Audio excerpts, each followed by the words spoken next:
Indonesia saat ini menduduki peringkat 137 dari 216 negara dalam jumlah kasus positif COVID-19 per 1 juta penduduk. Ini disampaikan oleh juru bicara Satuan Tugas Penanganan COVID-19, Wiku Adhisa Smito saat konferensi pers secara virtual di kantor Presiden, Jakarta.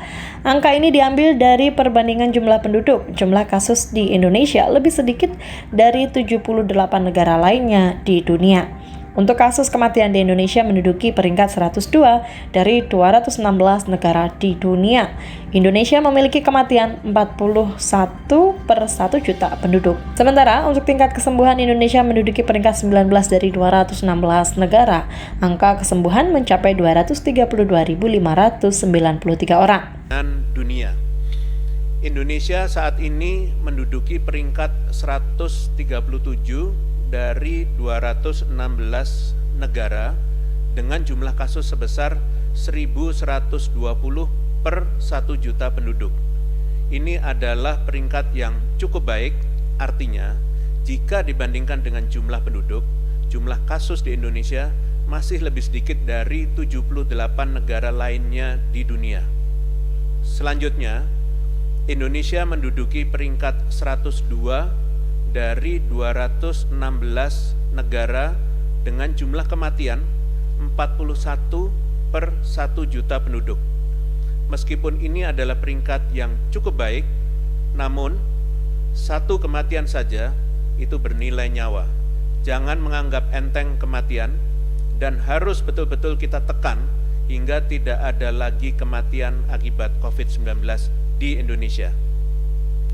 Untuk kasus sembuh, Indonesia menduduki peringkat 19 dari 216 negara dengan total kesembuhan mencapai 232.593 orang.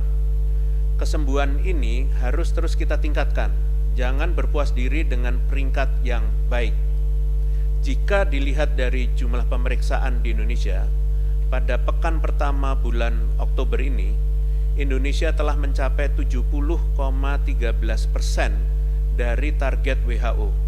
Kita harus kejar terus sehingga benar-benar dapat mencapai 100% target dari WHO, yakni 267.000 orang yang dites per minggu.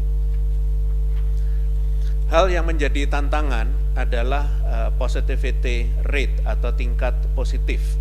Di bulan September, positivity rate di Indonesia mencapai 16,11% atau 3 kali lebih besar dari standar yang ditetapkan oleh WHO, yaitu 5%. Angka ini sangat besar dan harus segera ditekan dan dikoreksi. Perbanyak lakukan testing dan disiplin protokol kesehatan agar tidak terjadi penularan dan positivity rate-nya bisa menurun. Kini Satgas terus mengingatkan agar angka ini menjadi bahan evaluasi bagi semua, jangan sampai lengah.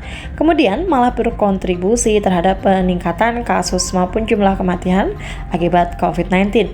Dan terus mengingatkan agar masyarakat selalu mematuhi protokol kesehatan dalam setiap kegiatan.